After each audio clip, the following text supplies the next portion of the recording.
So I'm hyperventilating a little bit. If I fall over, pick me up because I've got some things to say. Though we adore men individually, we agree that as a group they're rather stupid. That men are essential for procreation, but when it comes to pleasure, unnecessary. Dinosaurs eat man. Woman inherits the earth. Safety lights are for dudes. Safety lights are for dudes. Well, put some skates on. Be your own hero. Hang in the air, Kristen. Lord. Please give it up for the dazzling vocal stylings of Miss Kimberly. Hello, everybody, and welcome to Citizen Dame, the podcast where two today women talk about everything that's happening in film and Hollywood in general, the good, the bad, the ugly, the really not ugly. So let's see. I am Karen Peterson. Today I'm joined by Kristen Lopez. Hello. Our co-host Lauren is not here today because she's out slutting it up somewhere in New York and having a good old time. And, of course, we want to just share the memory of our dearly departed friend, Kimberly Pierce. No, she's not dead. She's just dead to us. If you missed, I'm just kidding. We love you, Kim, and we miss you already. If you missed last episode, Kim has decided to leave Citizen Dame, the main podcast. She'll be on from time to time as a guest, but she's off pursuing her dreams, and we're really excited for her. And at some point in the hopefully not too distant future, hers will be a film that we're discussing on the show, so you never know what could happen. Anyway, this is episode 70-something. I lost count. 78. 78. Hey, look at that. It's episode 78. And today we've got lots of fun and not that fun stuff to talk about. Let's start with Cannes, because Cannes Film Festival is going on right now, or the Festival du Cannes, depending on what side of the ocean you live on, and or how pretentious you want to be. So Cannes is happening right now, and apparently it sounds like it's going pretty well. People are really enjoying it this year as compared to the last couple of years when it's been a little less exciting, I guess, and a little bit more full of like people getting accused of sexual harassment and assault. Haven't heard any of those this year so far, but one thing we have heard is the director, is that his title? I don't know. Anyway, the guy that's running Cannes this year, his name is Thierry Frémaux, and, let's back up. Last year, there was a pledge that was signed about gender parity, and that was actually a big deal that Agnes Varda had really helped spearhead that, and they paraded her out and like, oh, look, we're going to do better because we have this awesome female director and blah, blah, blah. They put her on the poster this year, and then at the opening press conference, Frémaux gets up there and says, oh, well, when we said parity, we didn't mean 50% of female directors. We just meant we'd have female directors. I think that's what he's really insinuating. He actually said, this is the part that I love, and by love I mean hate. His actual quote is, "People ask Cannes to do things they don't ask other festivals to do. The Cannes Film Festival is asked to be impeccable and perfect. No one has asked me to have 50% of films made by women. That would show a lack of respect." Kristen. Yes. First off, there's a lot to talk about in this little sentence. What have people asked Cannes to do that they haven't asked other festivals to do? Well, the other festivals are already doing this, so. So you mean they don't have to ask other festivals? They didn't wait to be asked. They've just started doing it. Mm-hmm. So this is a problem I see a lot when I look at like disability laws. Well, no one's complained about it, so we don't actually have to change it. We're allowing films by women. That's enough. That's all we have to do. So it's the bare minimum of work that you actually have to do to not look like an asshole. But this is Cannes. Cannes is also he may say they're impeccable and perfect, but they're also misogynist, as we've seen since time immemorial. There's always been issues. This year they're giving Alain Delon the Palme d'Or, an honorary Palme d'Or, and he's made comments about women needing to be slapped and how the far right in France is awesome. And so we shouldn't be surprised by Cannes' response, honestly. I wasn't surprised.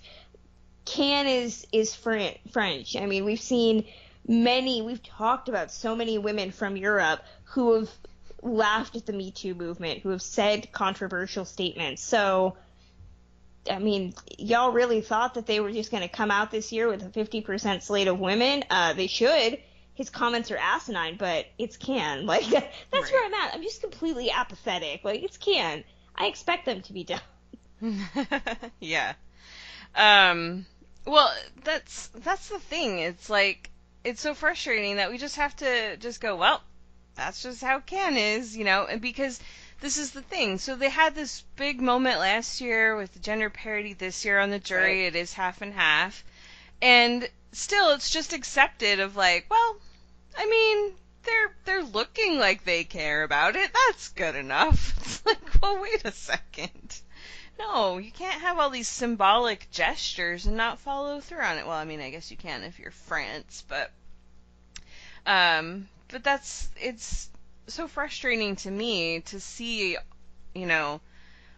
all this talk about things, but then never actually following through on the one hand, and then on the other, or to just take that further, to actually say, well, no one asked me to do 50-50. First of all, that's false, because we've all asked for it.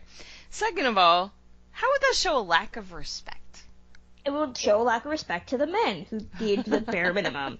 Well, keep in mind, I mean, it's Cannes, so this is a festival that couldn't even abide by their own ban that they created. If anybody remembers, Lars von Trier was infamously banned from the festival because he made comments about Nazis having the right idea, and they let him back, I think, last year? Yeah. So... with the most blatantly violent against women film ever.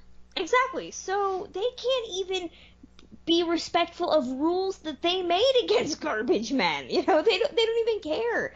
I mean, the whole concept is this lack of respect that he brings up, and I think it's what we've been talking about, where the argument that men make predominantly, which is, why can't we just support good films? Why does it matter whether they're directed by women or men? I don't see the gender, I just see the director. That's exactly how I think Fremo is making these comments out to be. That he doesn't see gender. It's just women haven't made enough good films. And that's a mentality that we've proven is out of touch, but Cannes is one of the most out of touch festivals, I think. It's why people tend to say it's just the snooty, pretentious Met Gala of France, pretty much. So it's not surprising, but I think that if people want change, they need to start maybe not supporting it. What have we been seeing? Respond with your money, respond with your time. If celebrities want to do right, don't go to Cannes. Yeah, I think you're right. I think the lack of respect, I think what he's insinuating is that that's just giving women a spot. It's like, it's a participation medal. Right. And what's the problem that he doesn't understand is that statement is the lack of respect, because women do make great films. They just don't get an audience. They just don't get to be seen because of gatekeepers like him. Yeah, we've solved this argument, 20 years ago? I mean, this is something that's known, this is the oldest excuse in the book. Mm-hmm. Yeah.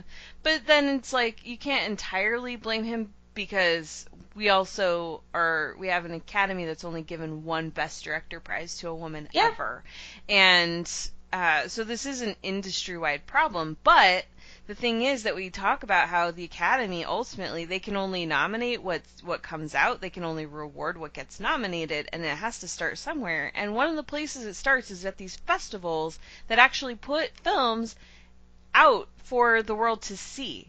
And a festival like Cannes, that the entire world is looking to, they have the opportunity to lead the way on making these changes, on making improvements in the way that women and people of color are accepted and embraced in this industry, and they refuse to do it.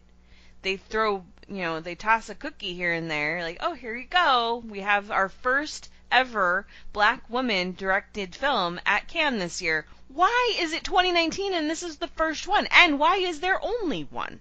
Because, Karen, you can't just expect them to, like, look at all the films that they get. Yeah, true. Oh my gosh. You can't just ask people why they're white, Karen. And by the way, that's in competition films, because last year they did screen Rafiki, which is by a Kenyan director, but that was not screened in competition, so... Anyway.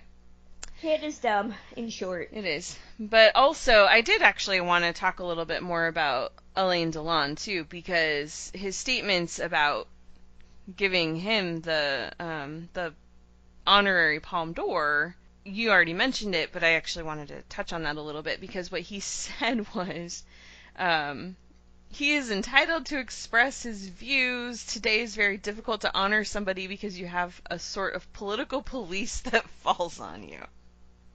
No, what we're sick of is, again, another excuse. I do this because I deal with classic film all the time. Just because they're old men, or older now, does not mean that they are absolved from making asinine statements or doing terrible things, Kirk. Just throw that out there. So, so, I mean, Alain Delon, I have no background with him. I know many people love his classic films, but you are representing your festival, and you represent that through the people that you invite, and the people you give a platform, and the people that you honor. And you know about it. What Fremo seems to be saying is I know his comments. I don't really care. They're not problematic. I don't have, what he's saying is he does not have a problem. And that's really dangerous, to pretty much equate your festival with making these same statements. I mean, your festival represents you, and it represents the people that you include in it. So you're endorsing those views by inviting him. I don't care if you disagree with that, but that's how I see it. It's an endorsement. Yeah, no, I see it the way that you do. I mean, I think that what he's getting into, obviously, is the discussion of art versus artists, and, where do you draw the line, and how do you, is it okay, well, not is it okay, but, like, at what point do you cancel someone because of who they are and ignore what they've made? But the thing is that that's fine for us as consumers to make that decision, to make that determination, but festivals and groups that, honor people, they need to take a harder look at what they're doing. And I don't think that it's really beneficial for them to make those calls of, well, we're separating the art from the artist. I think that it's more important for them to not do that, because, like you said, by honoring people that have done really terrible things and have said really terrible things, it's an endorsement. It's an acceptance of that. It's, well, yeah, we know that you've done this. We know that you're awful, but you make really good art, so you're still worth celebrating. And it's like, okay, let the people decide what they're going to see and what they're not going to see. Don't have this cloud, I guess, over what you're doing. Like, why would he want to bring this on himself in the first place? Because he even talks about how, like, oh yeah, without the political police that falls on you. Okay, well, you could avoid that by just finding other people to celebrate that are not going to have that cloud on you. Exactly, yeah. I mean, and the whole separating the art from the artist thing just naturally bothers me because it only exclusively seems to apply to men. But almost always white men. Yes. So I have to roll my eyes. I almost would give Fremo more credit if he just outright said, like, I think Alain Delon's a cool dude. I don't really care. Mm-hmm. That's where I'm at right now. Like, I just want that guy. I just want people. Exactly.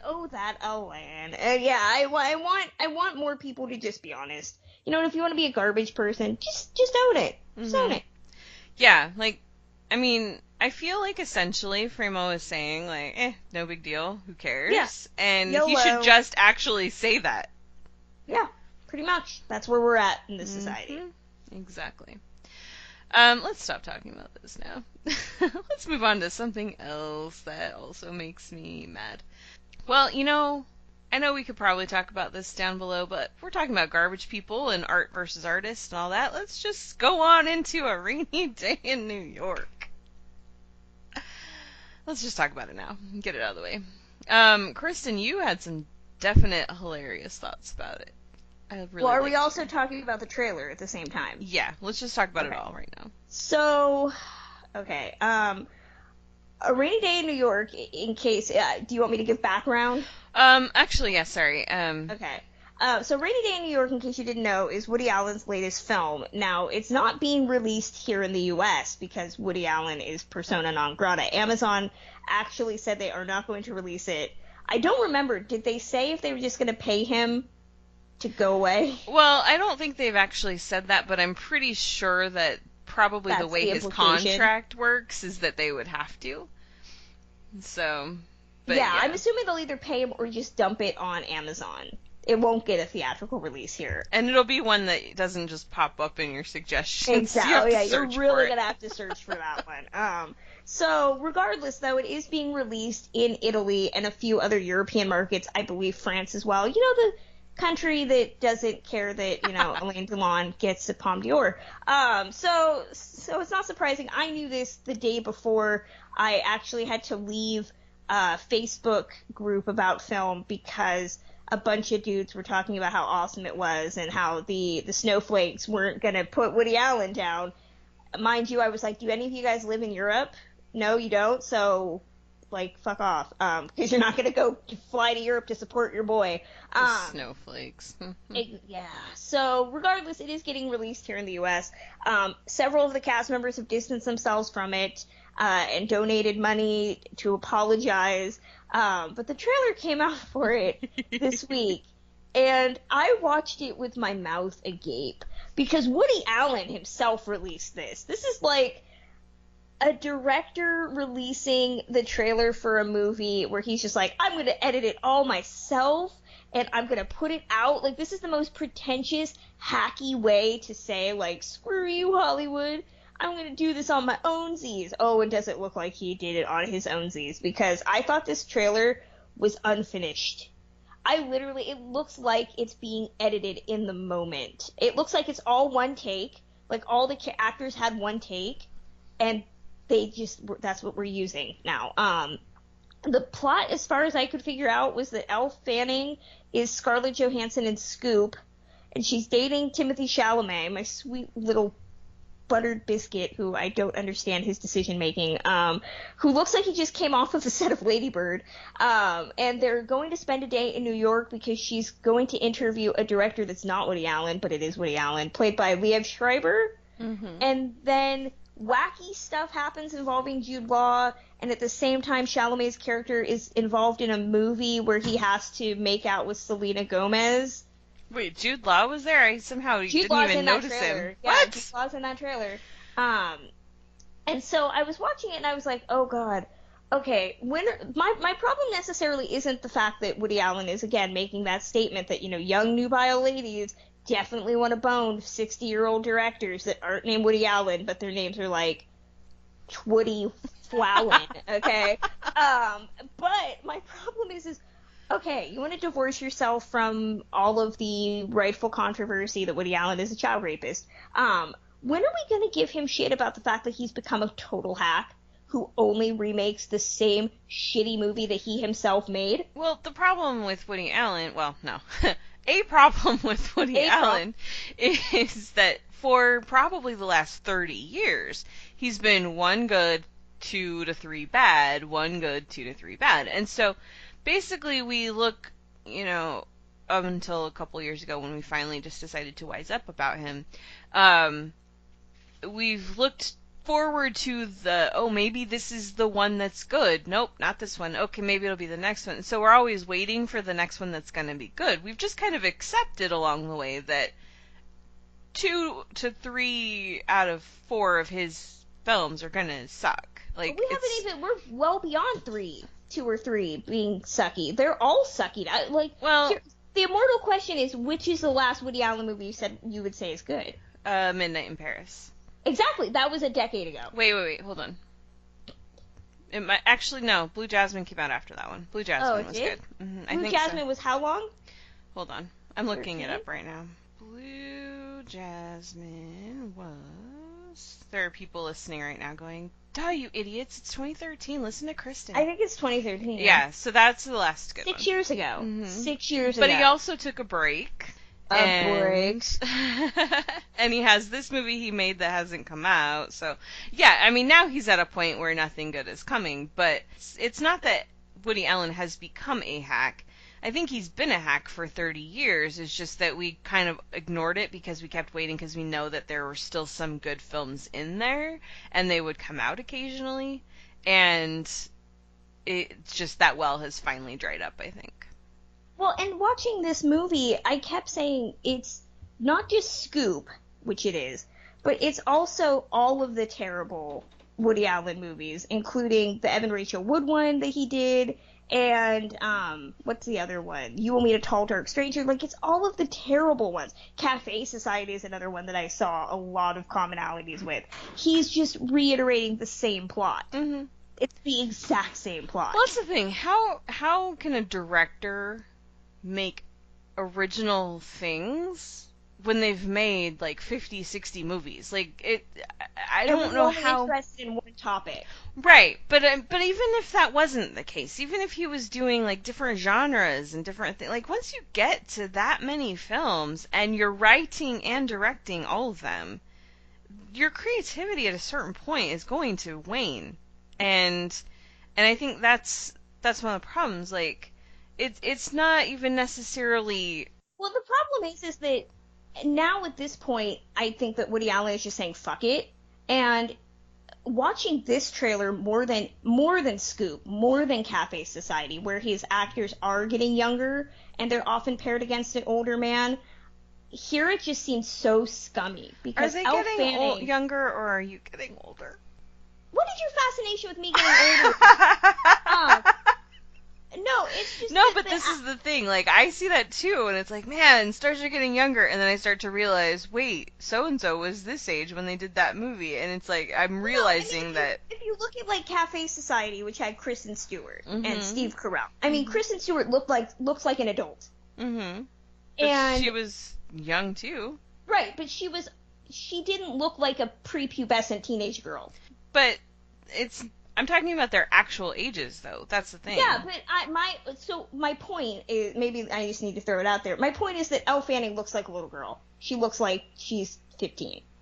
And that's the problem that I have. Mm-hmm. And I think she was, 19, 20 years old when she made this? Yeah, probably. Yeah, Probably so 20. Yeah, so that's my problem, is that she looks like a little girl, and that's what all of his movies have always played on that May December romance, but this seems to be going back to the Annie Hall days of when he was actually casting like as legal as he could get. Yeah. No, I'm not trying to defend Woody Allen. I hope it doesn't sound like that, because damn, no. But I'm just saying, like, sometimes I've noticed for myself, sometimes it seems like people are getting younger and younger, and it's really not that. Like, they're casting people that are around the same ages, and I'm the one that got older, and I don't know when that happened, and I want it to stop. Anyway, Woody Allen sucks. What's interesting about A Rainy Day in New York is that Amazon isn't even listed anymore as a distributor for it on IMDb. It's got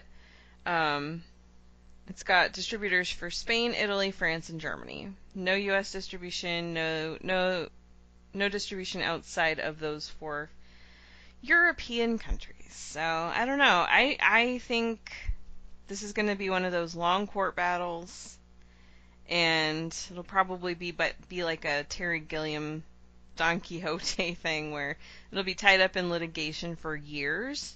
Eventually it'll get dumped somewhere, and that'll be the end of it. Yep. But you're right too. It does look really awful. It looks like Woody has stopped trying to direct his actors and just kind I of lets them maintain- just. It's like they filmed the rehearsals. Yeah, I maintain that his movies are just whack-off material for him at this point, that Probably. he can get as a tax write-off. But my sweet little macaron, Timothy Chalamet, needs to just go off living your best life and ignore that you made this. Yeah. Anyway, so let's move on to other things. Speaking of streaming services, this week it was announced that Disney was taking full control of Hulu. And Kristen, you know a lot more about this whole situation than I do, so why don't you explain to us why this is bad for those people who may not understand why it's bad for Disney to take over yet another company. It's called a Monopoly. Not the fun game that you play with your grandma that goes for 15 hours and then you finally just start to get pissed and you say, I'm done with this game. No, we're talking like business Monopoly. So as you might know, Disney ended up buying Fox, making them one of the biggest, companies that owns filmmaking. Now it's just a couple small studios, and what are the big three at this point? Warner's, Disney, Universal. Paramount? Universal. Paramount I don't even think factors in anymore then. So yeah, those are the three. If you're thinking, hey, it sounds like it's 1933 all over again, you'd be correct. And so Disney has slowly been buying out everybody's shares of Hulu over the last year or so, and now they have the controlling interest. I think they took the last bit from Comcast, so now they have full oversight of Hulu starting right now. Why should that concern you? Well, there are a lot of theories about what the intent is with Hulu right now. I maintain that a part of the Hulu subscription will be that you get Disney Plus, and that Disney Plus will be on Hulu. So wouldn't it be easier for them to not have to build a streaming site from the ground up if they already own one? That's my weird, flat Earth idea. But the other idea is that Disney Plus, as we know, is only going to show family content, nothing above a PG. Is that what it is? No, it's got to be PG-13 because PG-13. they're showing Avengers and stuff on there. Oh, okay, so nothing above a PG-13, which means the theory is that the R-rated content would go to Hulu. Regardless, this is just another brick in the path of pretty soon you will not be getting these omnibus streaming services where they get a little bit from every studio. You will be paying paywalls for everything that you love. Do you love Criterion? Well, you can only watch Criterion stuff on their streaming. Do you like Disney? Well, you can only watch it on the Disney app. Do you like, Warner Brothers stuff? Well, don't worry, so you will essentially be cherry picking which ones you want. You will not be able to get everything under one umbrella a la Netflix. Netflix is already divesting themselves of studios and content, so pretty soon it's just going to be Netflix original shit, and we all know how that goes. So there's that. It's the other concept of the monopoly that Disney is going to be able to put out pretty much 90% of their, the content that's out there. I think they said now with the merger that Fox is only going to release 6 films a year. So God forbid you don't love Disney and everything that they stand for, because they're going to be the only game in town for half of the films that are coming out. So I get very mad about the whole, Disney, Fox lovers that are like, yay, X-Men's gonna be in Avengers and that's gonna be great. Yeah, enjoy having nothing but Disney live action remakes every year, 11 months out of the year, because Disney's gonna own everything. Yeah. Well, and one of the things too about this deal is, Hulu is the streamer for NBC Universal. Mm-hmm. Which Not for long. means, right. Well, and that's the thing, but that means that until 2024, when this deal runs its course and ends up having to force one company or the other to make a big decision, that means that Disney has some interest in the Universal stuff, which how long is that until NBC tries to make a play to buy Universal?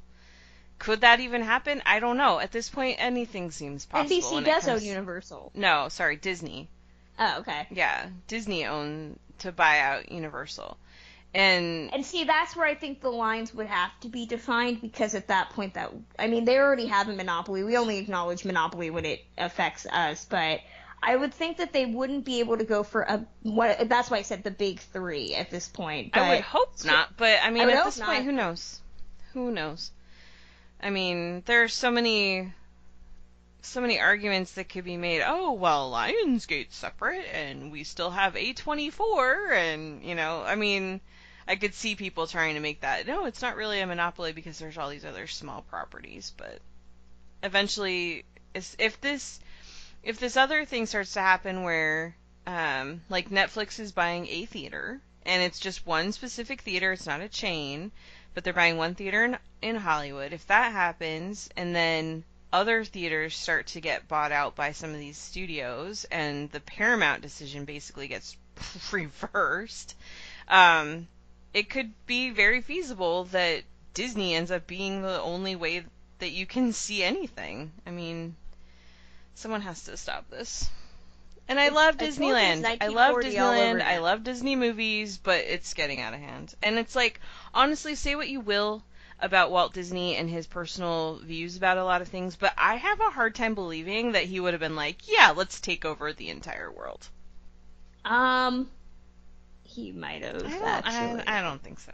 I guess we'll never know, because he's dead. We'll have to wait until they wake up his cryogenically frozen head and ask him. Okay. Speaking of other things that are terrible, Robert Pattinson is apparently gonna play Batman. It's not totally finalized, as far as I know, because then Warner hadn't commented. But then someone else said no, they have confirmed it. So I don't even know where we're at with that. But I think we just have to accept the fact that at the moment, Robert Pattinson is going to be the next Batman in the Matt Reeves version, the Batman. See, it's different because it's the. That preposition really, really fixes things. Mm-hmm. Kind of like how the Suicide Squad sequel is called The Suicide Squad. See? Prepositions. Mm-hmm. Prepositions fix everything. Yeah. So, Robert Pattinson. And we need to talk about a few things. I mean, first of all, I'm unhappy with this casting because I think that it's uninspired. It's not because I don't think Robert Pattinson can do it. I think he's a good actor. I've thought he was a good actor for a lot of years. But I just think that we've had so many versions of Batman and Bruce Wayne that I think it's time to do something very different. And yes, I've been on record for a year saying I wanted it to be Henry Golding. I've been saying I wanted Henry Golding to play the next Batman since before anybody knew who Henry Golding was. I mean, whatever. But my reason for that is because I want to see them do something new and different with this character. If you're going to have another reiteration of Batman, give us some reason why you're doing this. Make it something that we haven't seen before, instead of just some pasty white dude. And that's kind of where I sit with this. Now, other people have, and Lauren actually had a really great thread on this the other day, because a bunch of people are saying oh, it's the Twilight dude. So you've got people that are just complaining because they've only seen him in Twilight and think that just means that he's automatically just bad. And then you have other people even going further, and this is what Lauren's thread was on, was people who are saying forget about Twilight. He was good in all these other movies, as if they suddenly saw him in these little independent films like Good Time and I'm blanking on other things right now. And now they get to decide that he has earned the right to be called a good actor, even though all these teenage girls for years were swooning over him and saying he was great. So there's so much going on with this Robert Pattinson thing that I just want to just forget Batman's even happening again. But anyway, Kristen, what are your thoughts? Armie Hammer was right there. I mean, honestly, this does nothing for me. I see Batman movies, but I can't tell you the last one that I liked. Batman Forever. That was the last one I think I liked. Wow. Yeah. Val Kilmer was a good Bruce Wayne. I don't care. No, I take that back. I do like The Dark Knight. That one's good. Mm-hmm. But really, I think that if anybody remembers when people were complaining about Disney and how their women all look the same, the animated ones, and then they put all the faces together and it's literally the same face. I feel like you could do that with all the Batmans, that it's all the same dude. And I know they say it's right now it's Nicholas Hoult and Robert Pattinson. That's literally the same person, right? I mean, they're both like dour Englishmen. Pretty much. And I get it. You really want a Christian Bale. Christian Bale, though, is like a totally different type of actor than what you guys are looking for right now. It looks like you're looking for somebody that looks vaguely non-threatening, that I get it. You want to have the success story. You want to get one of these guys jacked and prove that they can do something, but it's just boring. Maybe because I haven't seen Nicholas Hoult be interesting in anything, and Robert Pattinson, I know he challenges himself with unique projects. I have not seen Good Time. I don't really have an interest in seeing it, but he hasn't really done anything for me to say he's a good or a bad actor. I liked him in Damsel. I will say that. I didn't even see that. He makes movies that I have no interest in seeing. Yeah, it was a movie that was very weird. I don't know that I really liked the film, but I really liked... Oh, well, you wouldn't have seen it because it's got Mia Wasikowska in it. Yeah, you avoid her. I do. But yeah, like that, honestly, that was the first movie where I really saw a completely different facet of personality from him, and I was just like, whoa, wait, who's this guy? But yeah, I found Lauren's thread, and I think it's worth reading as she wrote it, because she actually, I think, really nailed one big part of this argument. And this isn't about whether Pattinson should be Batman or not. It's just the response and how people have talked about, like, this discovery that that he's a good actor. So all I know is that if this does not have sexy Jeremy Irons as Alfred again, yeah, I probably won't even. I won't probably even see. The only reason I watched the last two was because he was in them. I had very little interest in the movies, and boy, do they suck. Do not at me. Yeah, no, definitely. But anyway, so Lauren, which is on Twitter at LHBusiness, she retweeted an article from IndieWire that it basically is the title, or the tweet quoting the article said, "Anyone upset that Batman might be played by the Twilight guy must not have been paying much attention to cinema over the last decade."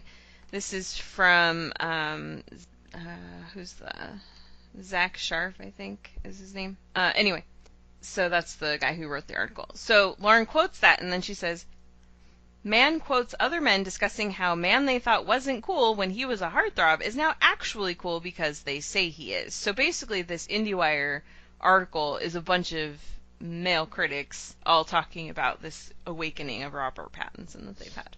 Well, and can we stop with the false equivalency about how people didn't like Heath Ledger and look what that did. Well, we'll get to that in a second. But yeah, so then she goes on and says, "Truly, what would we ever do without men telling us what other men we should accept? What would we do?"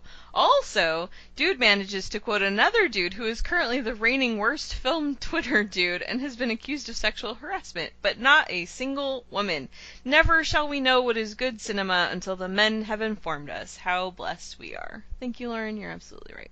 But yeah, Kristen, you bring up another point that needs to stop, and that is all the people saying, "Oh, but Heath Ledger," because, you know, when Heath Ledger was originally cast as the Joker, myself included, a lot of us were like, "What? That guy? He can't play the Joker. That's ridiculous. That's terrible casting." This is not the same thing. This is not the same thing at all. Because when Dark Knight was coming out, when they made that announcement, the Jokers we had seen up to that point were Jack Nicholson and oh my gosh, I just blanked on his name that played him in the TV show. Cesar Romero. Thank you, Cesar Romero. I don't know how I forgot his name. Anyway, those were the two Jokers we had seen, and they were both so great for such different reasons, and we had never seen anything in Heath Ledger's career that indicated that he could do something on that level. It was an entirely different thing. And then, yeah, he did come out and prove us wrong. But the thing is that with this casting of Robert Pattinson, most people, the discourse is not that he can't do the role. for most people. Some people are saying that, but most people aren't saying that. That's not the argument that we're making. We're saying it's just a boring choice. That's all. And it's completely different. You're absolutely right, Kristen. This is a false equivalency. Would you like to add to that? Well, Heath Ledger was also nominated for an Oscar by that point, so I feel like, you're talking about comparing somebody who, yes, has been critically acclaimed in some projects, but Heath Ledger had been doing unique work and had been getting awards recognition on top of it. He wasn't still the 10 things I hate about you guys, so it's just poor history. Yeah, you're absolutely right. And fun fact, it's happening now on Twitter, but Cannes is actually stopping Variety's editor-in-chief for not wearing flats. Or for not wearing heels. What? Yep. Breaking news. Tell me more. It was breaking news as of 19 hours ago, but there is video on Claudia Eller, who is the Variety co-editor-in-chief. She was prohibited from stepping on the red carpet and told by security she couldn't go to the premiere because she was wearing flats. This is a festival that is at the cutting edge, people, but they want women to wear heels, and they don't believe that they should be 50% of their actors. Their directing slate. I didn't realize all the men were wearing heels, too. That's so interesting. I haven't seen pictures of their footwear. I can pretty much guarantee that they don't give a fuck what men wear. Yeah. Yeah. Oh my gosh. Oh, Can. So, let's see. Let's move on. We already talked about A Rainy Day in New York, and let's never speak of that again. But we got another trailer this week, and I'm going to let Kristen talk about the trailer for The Farewell, because I've already seen the movie. I liked it. Okay. I thought it looked entertaining. Well, okay, let me back up for a second. The Farewell is Lulu... I'm gonna say, yeah, you've seen it. Give me the plot. plot. Sorry. Okay, so Lulu Wang directed this film. It's basically in China. It's very common for people not to tell their family members, and it's also totally legal for people not to tell their family members when they get a terminal diagnosis. And the reason for that is, why should they spend their final months being sad or scared of death or whatever? Just let them live out their time, enjoying the rest of their days. And so this film it follows Awkwafina, who is so good. So she plays this young woman who, when she was 6 years old, her parents brought her to the United States. So she's grown up basically in New York, but she's still connected to her family in China. And it turns out that grandma has gotten this terminal cancer diagnosis, and she's only got about 6 months. And so in order to get the family together so everyone can say goodbye to her without her knowing, the cousin agrees to get married to his girlfriend that he's basically just been going out with for like 2 months. And so the whole family's getting back together in China. And so it's about a week or so as they're getting ready for the wedding plans and stuff. And it's the whole family reuniting, and it's Awkwafina's character trying to come to terms with this, and she's very westernized. She's grown up in the United States. She has a very different way of looking at things than a lot of the rest of her family does. And so that's, in a nutshell, that's what it's about. So yeah, my points still hold true. It looks great. I know you had told me how good it was, so I'm excited for it. Lulu Wang did a movie that I keep telling everybody to watch called Posthumous that she made several years ago that finally I think came out to DVD and Blu-ray a couple years ago, and it's fantastic. I loved it, so I expect to love this one as much. Yay. Yeah, I'm so excited. It actually got I don't know if I should tell the backstory now or wait until the movie comes out and we review it, but you know what? Screw it. I'm going to tell you now. So basically, Lulu Wang, this is a story that actually happened in her family, except for in her family it wasn't her grandmother, it was her great aunt. And she wrote the script and was shopping it around, and there were studios that were interested. But they kept telling her, like, the notes that she kept getting back were, we just want this to be funnier. They wanted it to be more of a hardcore comedy movie. And... like Crazy Rich Asians? Probably something more like that, yes. And she just kept saying, no, that's not the story. This is my family. That's not the story that I want to tell. And so she passed on all of it. And then she ended up, a couple years ago, she got invited on This American Life. And when you go on This American Life, you have to do a lot of research. Your research has to be really impeccable. And so she actually looked even more into the traditions and more into her own family's history and all kinds of stuff to really flesh out the story even more, and kind of rewrote the script. And when she was on the show, there were a couple of producers that happened to be listening, and they heard her tell her story, and they heard her talk about how she really wanted to make the movie but hadn't been able to get any traction on it. And they contacted her and said, we're gonna finance this. We want you to make the movie that you want to make. And that's The Farewell. It'll be in theaters in really just a few weeks. It'll be out in July. July 12th. Yeah. So I'm excited for people to see it. I'm really excited for everyone to see Awkwafina, and I'm so glad that she's branching out and doing something new and different already. I mean, she's done a couple of comedies, but now she's doing something that's a little bit more serious, and it's great. And dropping the black scent. Yes. So we've seen a bunch of stuff in the last week or so. A bunch of stuff. Where do we want to start, Kristen? Well, there are 2 movies that I've not seen, so... Okay. Oh, which 2?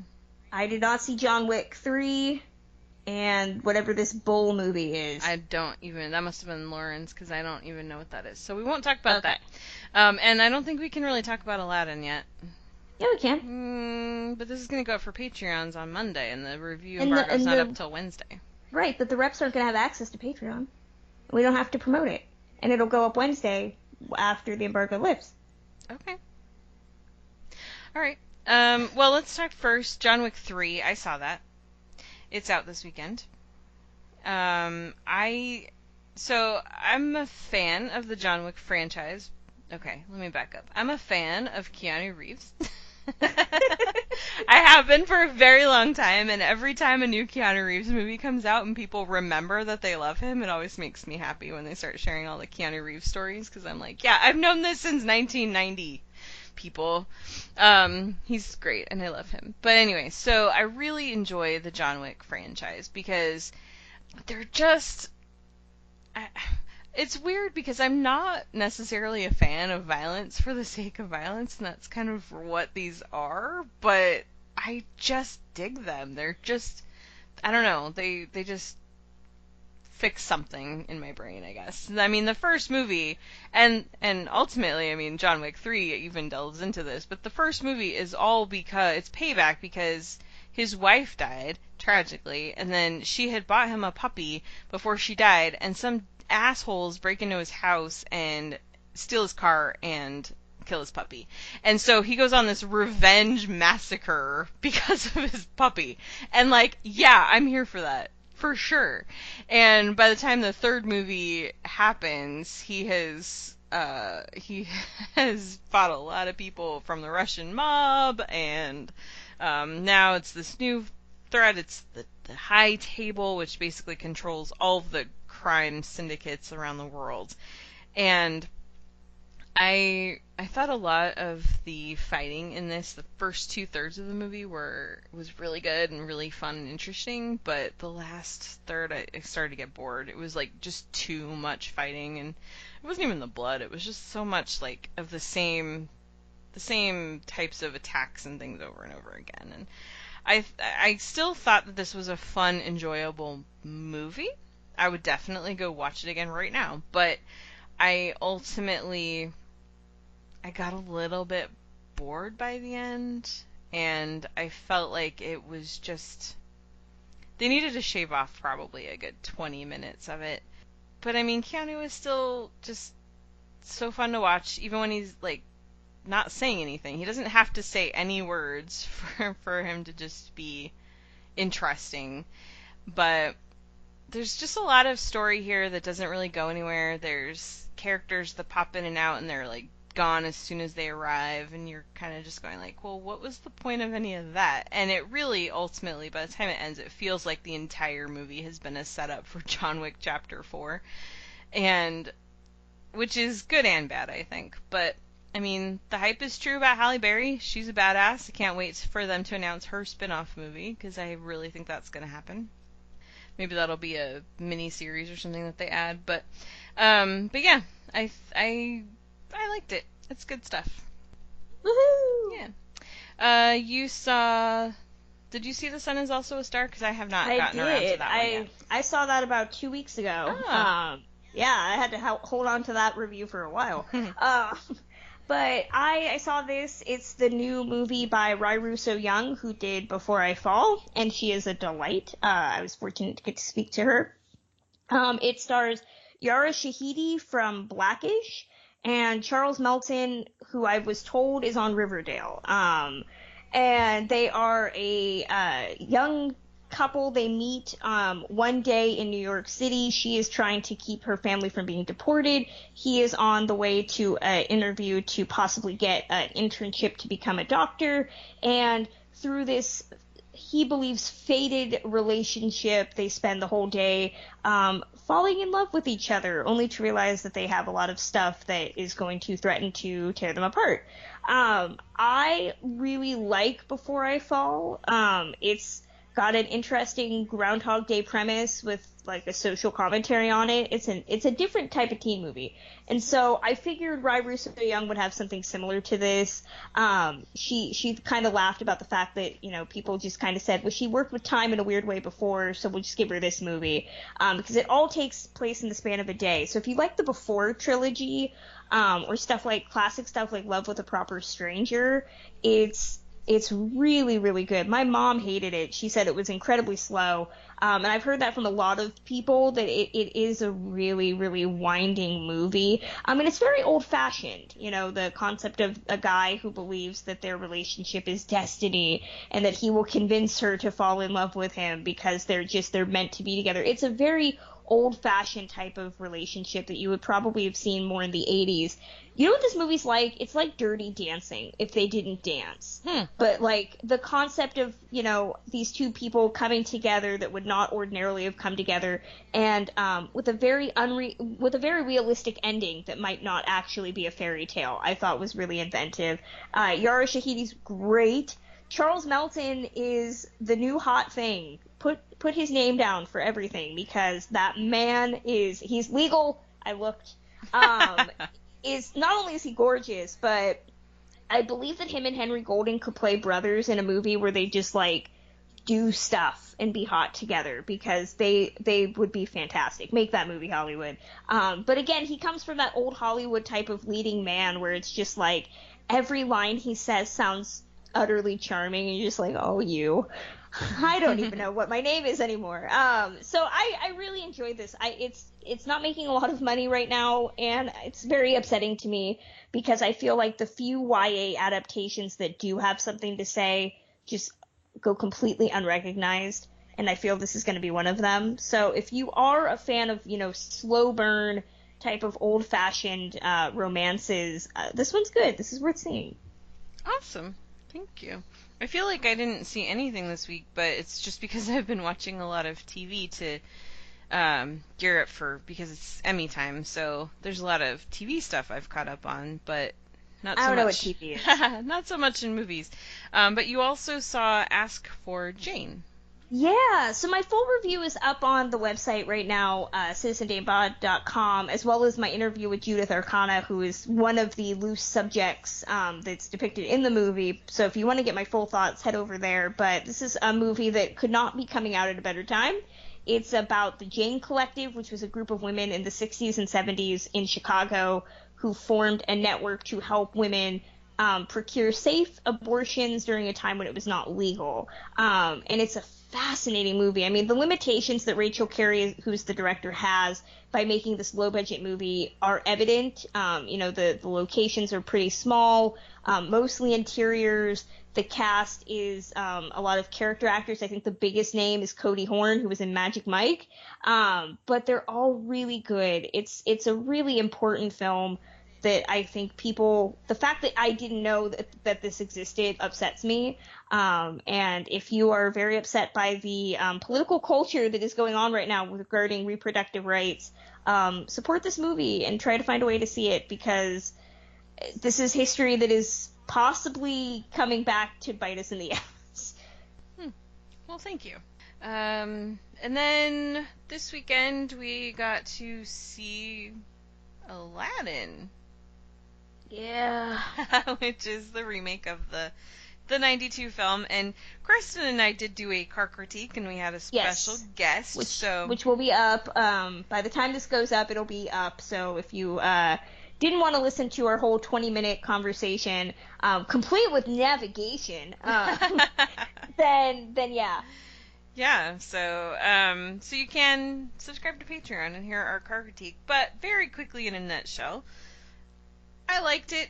I didn't think it was great, but I liked it a lot more than I thought I would, and considering that I thought it was going to be really terrible, that's, that's faint praise, I guess. But I think I borrowed your line for my mini review on Twitter where I said, it's not terrible, but that's the bar we're at with these remakes. Yeah, pretty much. But I really liked it was bright and colorful, everything is big. I think some of it could have been a lot bigger, actually, which is weird to say, but I really liked Naomi Scott and Mina Massoud. I thought they were so much fun. I will not unsee Joaquin Phoenix as the Sultan. When you see the movie, you'll understand, and then you won't be able to unsee it either. Karen ruined the movie for me, like, halfway through. She's like, does that guy look like Joaquin Phoenix? And then when she said that every time they showed him, I was like, oh my god. And then someone on Twitter said the same thing, and I was like, oh my gosh, see, it wasn't just me. Yeah, anyway, those are my basic thoughts. What do you think? Having slept on it so far, I think it's perfectly, I think my thoughts have risen a little bit. It's perfectly fine. It's, considering what we all assumed from a Guy Ritchie directed film like this, it's far better than it has any right to be. I maintain a director of musicals, you said Baz Luhrmann, I said, who did I say, Rob Marshall, I think would have had a far better eye for this type of movie than Guy Ritchie, but Guy Ritchie does well with what he has to work with. This is a movie that I feel has been focused group to death. Yeah. That they just gave him a list of things and said, this is what you're going to include. We don't care about anything else, but you will include all of these. So, Mina Massoud's good. Naomi Scott's really good, although she has so many, like, theater high schooler girl tropes in this movie.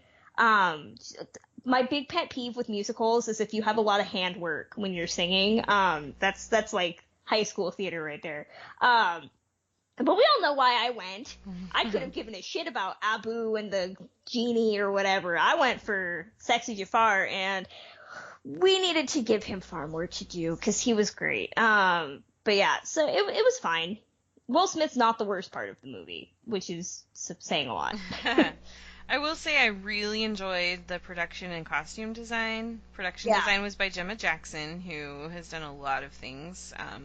Currently, well, I guess not currently, she hasn't done it in a couple years, but she worked on Game of Thrones, she worked on King Arthur. The Guy Ritchie King Arthur? Yeah.